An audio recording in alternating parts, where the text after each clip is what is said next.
Assalamualaikum warahmatullahi wabarakatuh. Pada kesempatan kali ini saya akan menjelaskan mengenai soal-soal dari materi pengauditan sistem informasi berbasis komputer pada mata kuliah Sistem Informasi Akuntansi atau Accounting Information System. Terlebih dahulu, perkenalkan nama saya Muhammad Ridho, NIM 19053013, jurusan Pendidikan Ekonomi, konsentrasi akuntansi, Universitas Negeri Padang. Masuk pertanyaan pertama, yaitu pertanyaan diskusi 11.1, yang mana pengauditan suatu sistem informasi akuntansi secara efektif mensyaratkan seorang auditor yang memiliki beberapa pengetahuan tentang komputer dan aplikasinya dalam suatu akuntansi. Akan tetapi, persyaratan tidak memungkinkan setiap auditor untuk menjadi seorang pakar di dalam komputer. Diskusikanlah tingkatan mana yang seharusnya dimiliki auditor terkait keahlian komputer untuk menjadi auditor yang efektif. Oke, menurut saya, seorang auditor sangat sekali penting dan sangat-sangat penting dalam memiliki keahlian di sebuah komputer. Karena kenapa? Karena seorang auditor itu memiliki tugas, salah satu tugasnya yakni memeriksa. Memeriksa di sini dalam arti luas bermakna mengevaluasi terhadap suatu organisasi, sistem, proses ataupun produk. Untuk itulah, seorang auditor dilaksanakan oleh pihak yang sangat memiliki kriteria yang pertama kompeten, yang kedua objektif, dan yang ketiga tidak memihak. Oleh karena itu, di dalam standar profesional akuntan publik atau SPAP, sangat ditekankan suatu organisasi atau suatu perusahaan perlunya adanya pemahaman dari seorang auditor dalam pemeriksaan sebuah sistem akuntansi yang berbasiskan komputer. Sehingga pada saat ini, pada era saat ini, banyak sekali ditemukan audit-audit yang sudah menggunakan atau yang sudah memakai teknik audit yang berbantuan komputer atau TABK atau Computer Assisted Audit Technique Tools atau CATS. Yang mana ini sangat penggunaan teknologi informasi yang sangat membantu dalam kegiatan pengauditan suatu akuntansi. Atau dengan kata lain, penggunaan TABK atau CAATS sangat meningkatkan efisien dan efektivitas seorang auditor dalam melaksanakan auditnya dengan memanfaatkan segala kemampuan yang ada di dalam sebuah komputer. Berarti dengan kata lain, adanya penggunaan TABK ini sangat membantu auditor. Di dalamnya itu kan TABK ini ada namanya aplikasi ataupun fitur-fitur yang ada di MTBK ini, sehingga auditor dapat melaksanakan auditnya itu dengan meningkatkan efisien dan efektivitasnya dalam meningkatkan kemampuan yang ada dalam sebuah komputer. Efektivitas dan efisien tersebut memiliki prosedur audit yang mana dapat meningkatkan TBK dalam memproses atau memperoleh evaluasi bukti audit. Contohnya, yang pertama, beberapa transaksi dapat diuji lebih efektif untuk tingkat biaya yang sama dengan menggunakan komputer untuk memeriksa semua atau lebih banyak transaksi dibandingkan kita melaksanakannya itu secara manual. Yang kedua, di dalam penerapan prosedur analitik, berarti dalam prosedur menganalisa, transaksi ataupun saldo dapat direview, dapat dilihat kembali, dan dapat dicetak laporannya untuk pos-pos yang tidak biasa. Dengan cara hal ini pun dapat mengefisiensi waktu dan dapat menggunakan komputer jika digunakan dengan komputer. Apabila dilakukan dengan manual, berarti kalau adanya komputer ini, transaksi yang ada pada zaman atau pada periode-periode lalu itu dapat kita review, dapat kita cetak jika kita menggunakan sistem informasi yang berbasis komputer dibandingkan jika kita menggunakan sistem informasi manual. Yang ketiga, penggunaan TABK dapat membuat prosedur pengujian substantif tambahan lebih efisien daripada jika seorang auditor itu hanya meletakkan kepercayaannya saja atas pengendalian dan pengujian pengendalian yang bersangkutan. Oleh karena itu, di dalam praktek audit, terutama audit yang menggunakan sistem informasi berbasis komputer, sangat sekali diperlukan, sangat penting diperlukan seorang auditor yang dapat dan bisa mengoperasikan TABK. Nah, hal ini di mana TABK itu kan terdapat beberapa software yang biasanya digunakan, antara lain CACL IDEA, CA Panaudit Plus, Walnut Software, dan banyak lagi lainnya. Sehingga dari penjelasan tadi, seorang auditor harus memiliki keahlian-keahlian di dalam sebuah sistem yang berbasiskan komputer. Yang pertama, seorang auditor harus memiliki pengetahuan luas tentang perangkat keras komputer, perangkat lunak, komunikasi data, dan aplikasi akuntansi. Yang kedua, pemahaman terperinci tentang kebijakan dan prosedur kontrol yang tepat dalam sistem komputer. Yang ketiga, kemampuan. Berarti seorang auditor itu harus memiliki kemampuan di dalam membaca dan memahami dokumen sistem yang ada. Yang keempat, seorang auditor berpengalaman. Berarti seorang auditor harus memiliki pengalaman. Setidaknya dia sudah ada dia sudah ahli di dalam bidang tersebut. Di mana pengalaman tersebut nanti digunakan dalam merencanakan audit komputer dan dalam menggunakan alat dan teknik audit yang dibantu komputer modern. Tetapi pada saat ini masih banyak atau ada beberapa auditor yang masih tidak seluruhnya keempat keahlian ini dimiliki. Oleh karena itu, setidaknya ada keahlian yang harus dimiliki oleh auditor dari keempat-empat ini. Setidaknya ada, minimumnya setidaknya ada, jangan semuanya tidak ada. Yang pertama apa? Pemahaman tentang perangkat keras, berarti hardware, perangkat lunak, software, aplikasi akuntansi, dan kontrol komputer. Seperti yang pertama, yang A, penggunaan komputer untuk kegiatan administratif, pengetikan pembuatan tabel pelaporan, matriks data-data bukti audit, grafik, surat konfirmasi, risalah ini seperti rapat-rapat gitu, hasil rapat atau rencana kerja maupun penyajian jadwal kegiatan dan pemeriksaan. Yang B, penggunaan komputer atau audit software dalam pengumpulan bahan bukti audit serta penggunaan alat bukti software untuk mengidentifikasi hal-hal tertentu yang diperlukan sebagai bahan bukti audit. Yang kedua, kemampuan untuk memeriksa semua elemen sistem informasi akuntansi yang telah terkomputerisasi.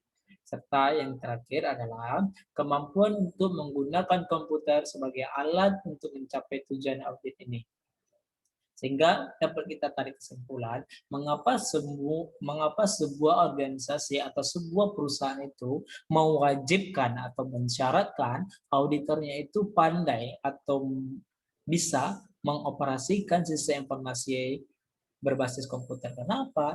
Jika kita lihat pada zaman sekarang, sistem informasi yang berbasis komputer itu banyak sekali kelebihan-kelebihannya. Yang mana pertama, seorang akuntan atau seorang auditor dapat mengakses transaksi-transaksi periode tahun lalu, dan itu kan sangat membantu perusahaan mengefektivitas dan mengefisiensi waktu dibandingkan jika suatu perusahaan menggunakan sistem informasi yang manual, dan itu sangat memerlukan waktu yang sangat lama. Oleh karena itu, setidaknya seorang auditor itu wajib memiliki keahlian tersebut di dalam pengaplikasian sistem informasi berbasis komputer. Oke. Lanjut, pertanyaan diskusi 11.2. Haruskah auditor internal menjadi anggota tim pengembangan sistem yang mendesain dan mengimplementasikan suatu sistem informasi akuntansi? Mengapa? Di sini pada pertanyaan diskusi 11.2 ini ada dua jawaban menurut saya. Yang pertama, iya. Kenapa? Karena seorang auditor itu kan memiliki tugas, yakni memastikan bahwa kontrol yang sedang dilaksanakan itu sesuai seperti apa yang dirancang. Di samping itu juga, seorang auditor mempunyai pengetahuan mengenai prinsip-prinsip akuntansi, prinsip pengauditan, teknik-teknik sistem informasi, dan metode pengembangan sistem. Nah, itulah jawaban pertama, iya. Jawaban kedua, mengapa tidak? Kenapa? Jika keterlibatan seorang auditor itu terlalu besar, maka independensinya dapat terganggu sehubungan dengan peninjauan dan evaluasi sistem yang akan datang. Oleh karena itu, yang di sini saya blok tulisannya, Di samping itu juga dapat dikhawatirkan mempengaruhi penilaian terhadap sistem yang sedang dijalankan dan dapat menyebabkan laporan yang dihasilkan itu bias, menjadi bias atau tidak objektif. Oleh karena itu, seorang auditor internal dapat menjadi anggota tim pengembang dan pengembangan sistem dan desain, tetapi tidak secara langsung. Bagaimana caranya? Yang pertama, auditor dapat merekomendasikan serangkaian pedoman kontrol dan audit yang harus dipenuhi semua sistem baru. Terkait auditor telah mempunyai data-data atau bukti-bukti terhadap dari sistem-sistem lama. Yang kedua, seorang auditor dapat meninjau secara independen pekerjaan tim pengembangan sistem, mengevaluasi kualitas upaya pengembangan sistem dan kepatuhannya terhadap pedoman kontrol dan audit, dan melaporkan temuan tersebut kepada pihak manajemen. Oke. Jadi jelas ya pertanyaan 11.2 ada dua, yang pertama iya dan yang kedua adalah tidak. Iya karena auditor itu dinilai atau dipandang sangat-sangat memiliki pengetahuan mengenai prinsip kompetensi dan prinsip pengauditan, sehingga ia digunakan sebagai pengontrol apakah perancangan itu dapat berjalan dengan sesuainya. Mengapa tidak? Nah, mengapa tidak jika nanti auditor itu terjun langsung di dalam pengembangan sistem, pendesain dan pengimplementasian CIA, takutnya nanti akan mempengaruhi penilaian terhadap sistem yang dijalankan dan menyebabkan nanti laporan yang dihasilkan itu menjadi bias atau tidak objektif. Oke, mungkin sekian. Lanjut, kita pertanyaan ketiga, yaitu pertanyaan diskusi 11.6, di mana pertanyaannya, jelaskan 4 langkah pendekatan audit berbasis risiko dan diskusikan bagaimana langkah-langkah tersebut berlaku pada seluruh keamanan sebuah perusahaan. Oke, di dalam sebuah perusahaan, pendekatan audit berbasis risiko ini sangat penting. Kenapa? Kenapa? Pendekatan audit ini adalah berguna untuk mengantisipasi ancaman ataupun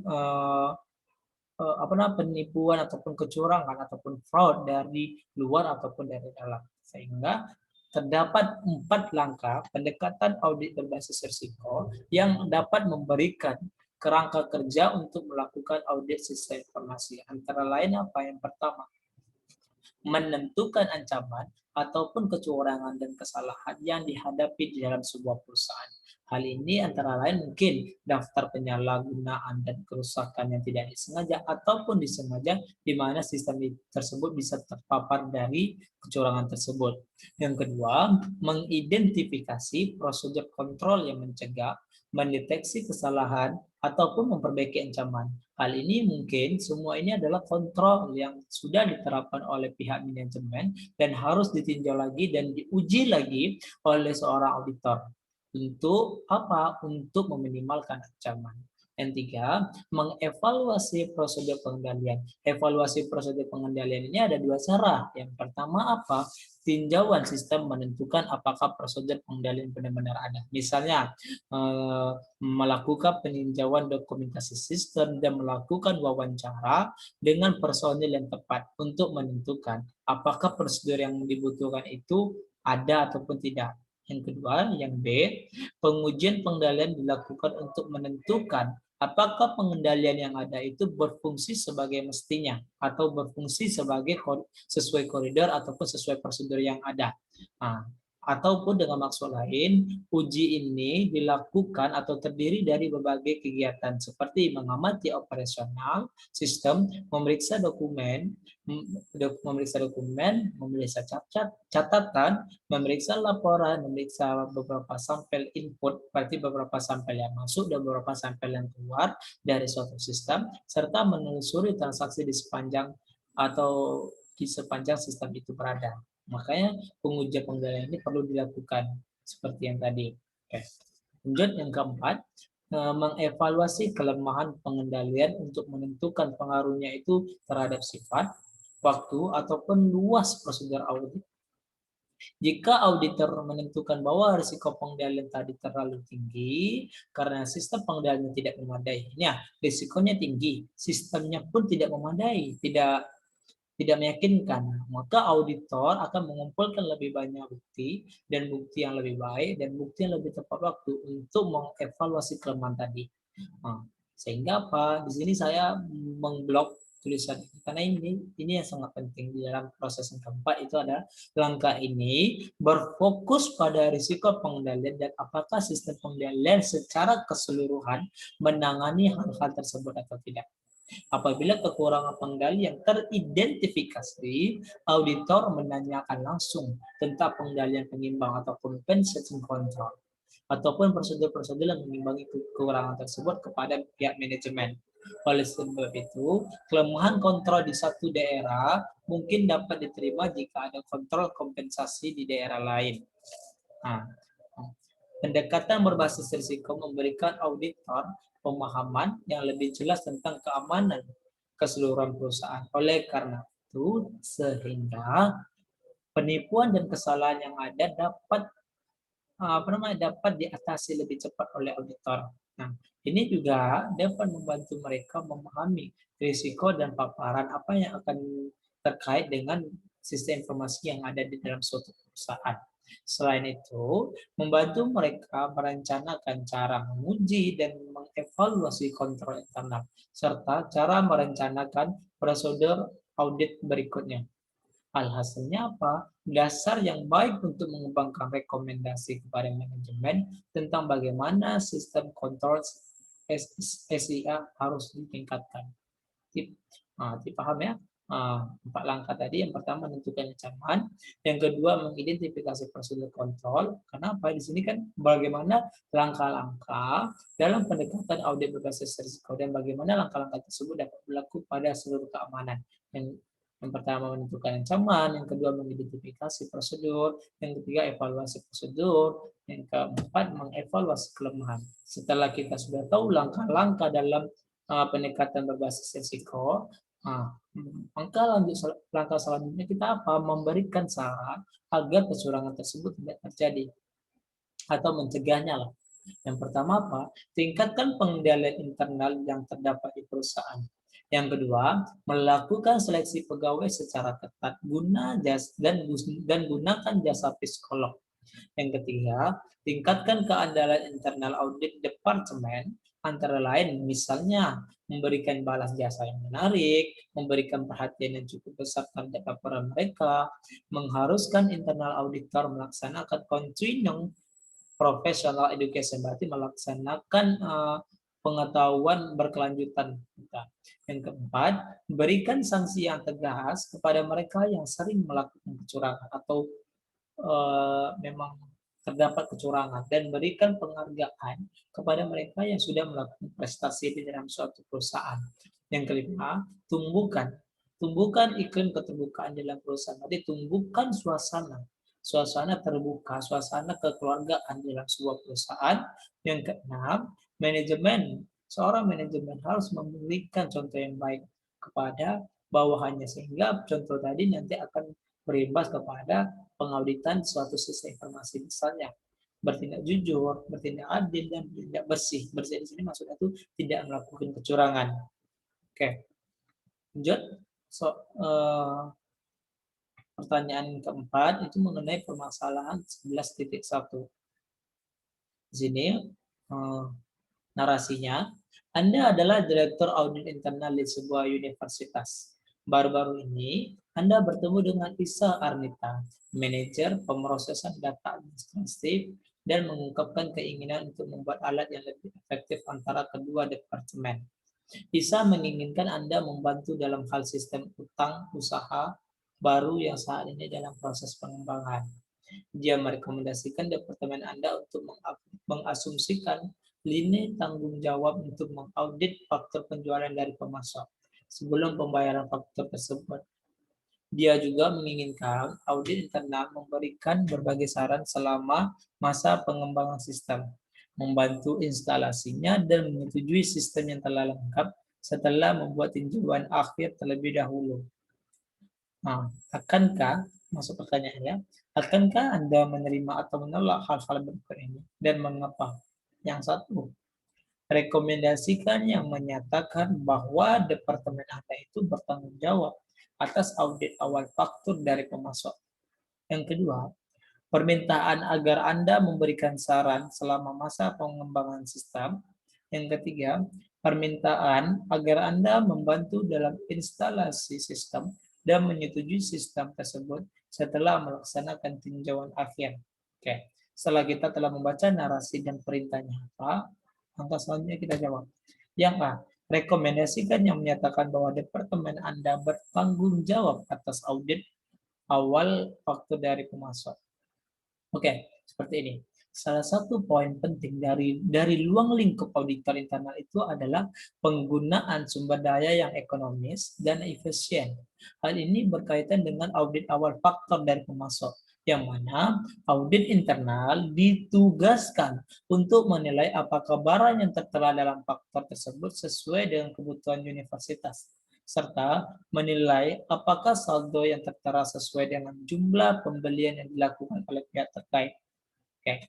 Sehingga apa? Audit internal tidak boleh bertanggung jawab atas prayudit pencairan. Objektivitas sangat penting untuk fungsi audit, dan auditor internal harus independen dari kegiatan yang harus mereka tinjau.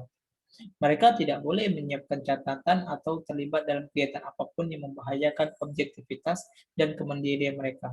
Selain itu, karena audit internal ada fungsi staf, keterlibatan dalam fungsi garis atau fungsi linear seperti itu tidak akan konsisten dengan peran auditor internal yang tepat. Jadi apa yang kita tarik kesimpulan apa? Poin pentingnya itu adalah bagaimana seorang auditor internal itu dapat menggunakan sumber daya ekonomis dan efisien. Kan ini berkaitan nanti dengan pemasok, dengan awal faktor pemasok. Sehingga apa? Nanti auditor dapat melihat apakah barang tadi yang tertera itu sesuai nggak dengan kebutuhan universitas. Harganya sesuai nggak dengan jumlah pembelian yang dilakukan oleh pihak terkait. Oke, seperti itu ya.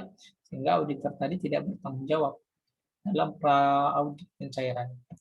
Lanjut yang B, permintaan agar Anda memberikan saran selama masa pengembangan sistem. Oke, seperti ini.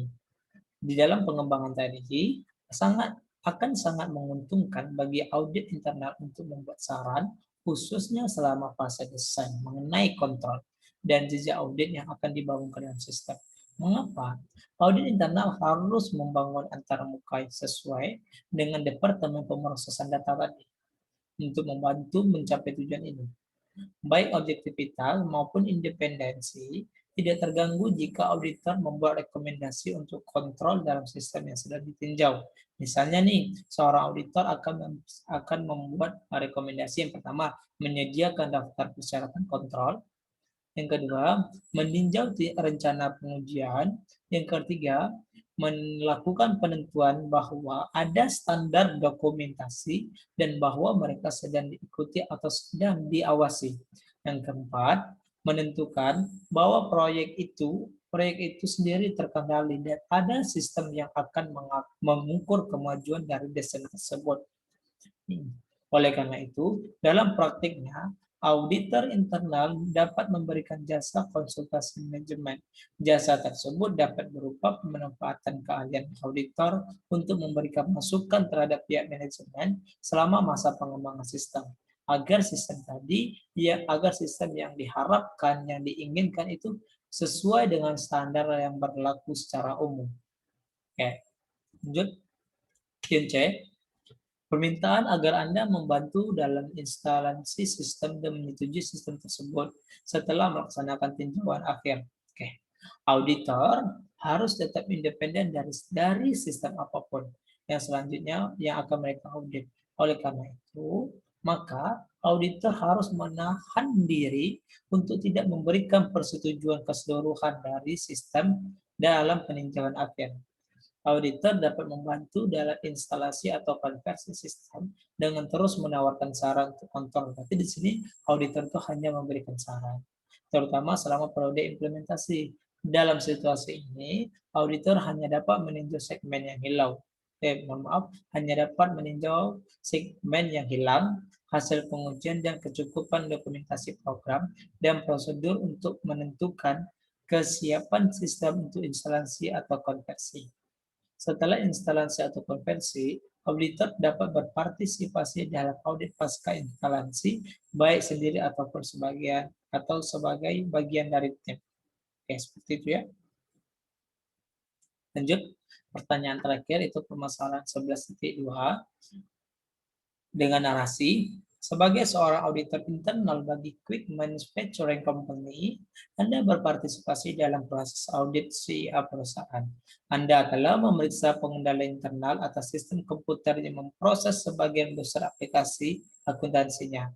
Anda juga telah mempelajari dokumentasi sistem yang luas milik perusahaan, serta mewawancarai manajer sistem informasi, supervisor atau pengawas operasi, dan para pegawai lainnya untuk melengkapi kuesioner mengenai pengendalian internal komputer terstandardisasi milik Anda. Kemudian, Anda melaporkan kepada supervisor atau pengawas bahwa perusahaan tersebut telah berhasil mendesain rangkaian pengendalian internal menyeluruh yang sukses ke dalam sistem komputernya. Ia sangat berterima kasih atas usaha yang Anda lakukan dan meminta sebuah laporan ringkasan atas penemuan atau temuan Anda untuk dimasukkan ke dalam laporan akhir keseluruhan atas pengendalian internal akuntansi. Diminta, apakah Anda melupakan sebuah langkah audit yang penting? Jika iya, jelaskan. Sebutkan 5 contoh prosedur audit tertentu yang mungkin Anda rekomendasikan sebelum mencapai kesimpulan akhir. Oke, kita jawab. Di sini langkah audit yang terlupakan menurut saya itu ada 2. Yang pertama, informasi dari luar atau information dari pihak eksternal, yang mana seorang auditor harus mendapatkan bukti yang tepat dan cukup sehingga risiko kesalahan penyajian material dapat diminimumkan. Hal ini dapat dicapai dengan bukti-bukti yang berkaitan dengan yang pertama apa? Pengetahuan tentang klien. Yang kedua, informasi tentang klien. Yang ketiga, sistem akuntansi. Yang keempat, kualitas pengendalian internal. Oleh karena itu, menurut saya telah melupakan faktor yang cukup penting, yakni informasi dari pihak luar, yang mana ini bisa diperoleh dari analisis atau analitis independen oleh spesialis. Oke. Gunanya untuk mengurangi risiko kesalahan ataupun kecurangan. Yang kedua apa? Tes kontrol. Tes kontrol disebut di sini digunakan untuk memungkinkan auditor dalam menentukan apakah kontrol yang dilakukan itu dipatuhi sesuai koridor, sesuai prosedur, dan mereka beroperasi secara efektif. Jadi ada dua langkah audit yang terlupakan. Nah, dalam tes kontrol, di sini ada contoh prosedur audit yang mungkin akan dianggap sebagai tes kontrol. Yang pertama, amati proses komputer, prosedur kontrol data, dan prosedur kontrol pustaka file. Yang kedua, penyelidikan personal sistem utama sehubungan dengan sistem prosedur kontrol yang ditentukan, ditafsirkan, dan diimplementasikan. Kuesioner atau daftar periksa sering memfasilitasi pernyataan tersebut. Yang ketiga, melakukan pengujian pemrosesan data dengan mengirimkan serangkaian transaksi hipotesis dan membandingkan output sistem dengan hasil yang diharapkan. Yang keempat, lacak transaksi yang dipilih melalui sistem dan periksa akurasi pemrosesannya. Yang kelima, kita lakukan periksa keakuratan sampai total batch. Yang keenam, tinjau statistik operasi sistem. Serta yang terakhir, yang ketujuh, gunakan pakai perangkat Luna audit komputer untuk mengedit data pada file master dan database yang dipilih. Sehingga ketika kita sudah mengetahui langkah audit yang kita lupakan, sehingga apa?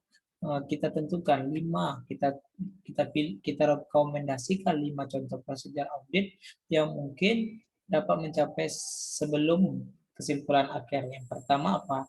Inspeksi. Inspeksi di sini dapat mencakup semua pemeriksaan atas catatan dan dokumen, baik itu catatan dan dokumen dari dalam maupun dari luar eksternal, dalam bentuk kertas, elektronik, ataupun media lain, ataupun pemeriksaan fisik, ataupun atas suatu aset yang dimiliki suatu perusahaan. Yang kedua, melakukan kegiatan observasi. Yang mana kegiatan observasi ini kan kita melakukan pengamatan secara langsung terhadap proses kinerja di dalam suatu perusahaan. Yang ketiga, konfirmasi eksternal merupakan informasi melakukan konfirmasi eksternal. Yang mengapa? Melakukan konfirmasi eksternal ini kan kita berarti melakukan konfirmasi dari pihak-pihak ketiga, informasi dari pihak ketiga yang sudah mahir di bidangnya dan merupakan pihak yang independen terhadap suatu perusahaan. Yang keempat, pelaksanaan kembali berarti re-performance, yang mana merupakan pengujian auditor secara independen terhadap suatu proses ataupun pengendalian akuntansi klien. Serta yang terakhir, melakukan prosedur analitis, berarti melakukan prosedur analisis, yang mana ini merupakan pengevaluasian atas informasi keuangan yang dilakukan dengan menelaah hubungan yang dapat diterima antara data keuangan dengan data non keuangan. Oke, itu ya. Nah, sekian selesai ya. Mungkin sekian pembahasan soal dari saya mengenai materi pengauditan sistem informasi berbasis komputer pada mata kuliah sistem informasi akuntansi. Lebih dan kurang mohon dimaafkan. Wabillahi taufik walhidayah. Wassalamualaikum warahmatullahi wabarakatuh.